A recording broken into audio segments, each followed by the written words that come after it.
ধন্যবাদ আমাদের মাঝে উপস্থিত শরীয়তপুর জেলা আওয়ামী লীগ এর সহসভাপতি হাজী জনাব মোহাম্মদ ইদ্রিস ফরাজি, চেয়ারম্যান পদপ্রার্থী, উপজেলা চেয়ারম্যান পদপ্রার্থী। তো দিক থেকে দেখতে গেলে সেখানে দাঁড়িয়ে একটি গান আমাকে রাখতে হবে। তো এরপরে আবার তিনি দরবারের দিকে তাকিয়ে আরেকটি গান করেছে। তো আমিও চেষ্টা করবো সেভাবেই গান করার জন্য। দেখিয়ে ছবি পাগল হবি ঘরে রইতে পারবি না, সাধক বলেছে যারে দেখলে রূপ থাকে না সব থাকে না গায়, যারে দেখলে দুনিয়ার কথা ভুল করিয়া যায়, এমন একজন দয়াল বাবা তুমি যদি পাও সংসারে, ওই কদমের তলে নিজেকে লুটিয়ে দাও, নিশ্চয়ই তোমার মুর্শিদ তোমাকে দিবে পার করে। সেই সাথে বাবা সচন্দ্র কবি বলেছে আসমান ভাই আমার ধার করে বললে আমি সহ্য করতে পারি, কিন্তু আমার কোনো মুরিদ সন্তান যদি একবার বিপদে পড়ে আমাকে বাবা বলে ডাকবে আমি সহ্য করতে পারি। ভক্তের কাছে হাজির হয়ে যাইতে সেখানে দাঁড়িয়ে একটি গান আমার থাকবে, পরে মালিক আমাকে যেদিকে দিবে সেদিকে আমি যাওয়ার চেষ্টা করবো। যদি ভুল ভ্রান্তি হয়ে যায় আমার গানের মধ্যে সবাই আমাকে কোনো সুন্দর দৃষ্টিতে দেখবে। বিশেষ করে আমার এর আগে আমার গুরুজিরা কিন্তু গান বড়রা আমারটা শুনতে পারে বাংলাদেশে হয়ে গেছে। তো যেহেতু আমি ছোট মানুষ আমার সামনে একটু কমায় কমায় দিয়ে গানে যাওয়ার আগে একটা কথা আমি বলেছিলাম আমাকে জ্ঞানী মানুষ হয়ে উনি আমাকে একটা বললো যে ওই মাসের একটা শোক আমি দিতে পারি কিন্তু ভাই আপনার এটাও জানা আছে যে পাশের গোড়া থেকে কিন্তু পাশে বাইরে যেহেতু পাশের শোকটা যেই ঘরে ওখান থেকে নিশ্চয়ই শাড়ি একটা পাশে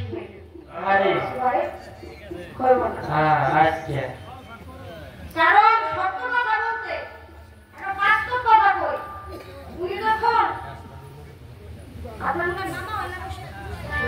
রশিদ সরকার না মামা উনি যখন বাসাতে আমাদের বাড়িতে গানে যায় তখন আমি স্টেজে কইতে বাচ্চারা বসে গেছিল কোনায় বসে সারা জীবন এই যে বেহালাটা দেখতেছেন না হাতে এই বেহালাটা দেখলাম বেহালাটা কিন্তু দূরের থেকে চকচক করে আমি বলতাম কি আছে এটার মধ্যে চকচক করে একদিন যদি ধরতে পারতাম এই যে সামনে দাঁড়িয়ে এরা যখন গান করছে তখন আমি বসে বসে গান শুনছি। তবে আমার মহান মুর্শিদের দয়া রহমতের উসিলায় আজকে আপনাদের সামনে আবার তারই পাশে দাঁড়িয়ে গান করতে পারছি, এটা আমার একমাত্র ছেলে। সেখানে দাঁড়িয়ে আপনাদের কাছে আমি দোয়া চাই, আমি যেন প্রকৃত একজন মানুষ হইতে পারি, সেই দোয়াটা আপনারা আমার জন্য করবেন। ধন্যবাদ।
বাবা এই জগতের মধ্যে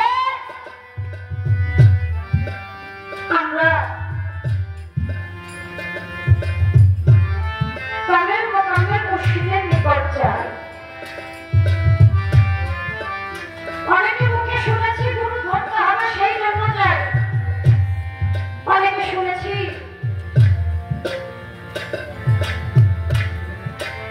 লোকের মুখে গুরু বলতে হবে সেই জন্য যাই। আবার অনেকে আছে ঘর বাড়ি সমস্ত কিছু ত্যাগ করে একমাত্র মুর্শিদের রূপখানাকে দেখার জন্য মুর্শিদের বারে বারে ঘুরে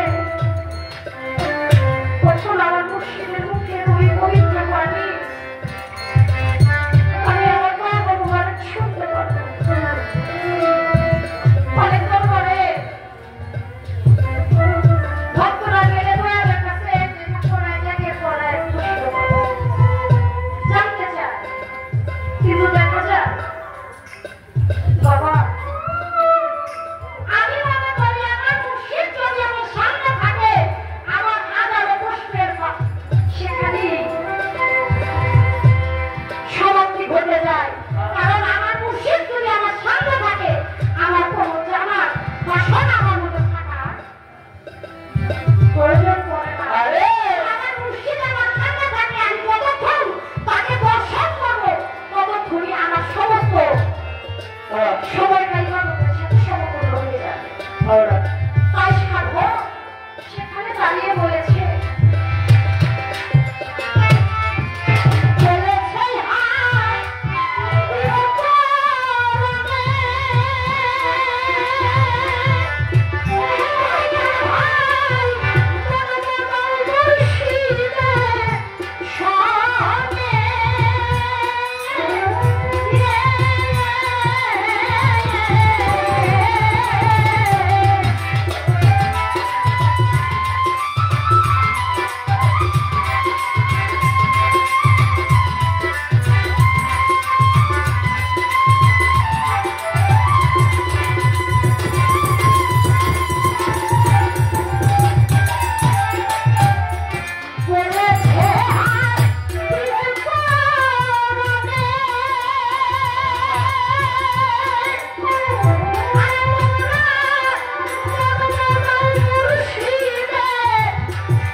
সেখানে দাঁড়িয়ে সাধক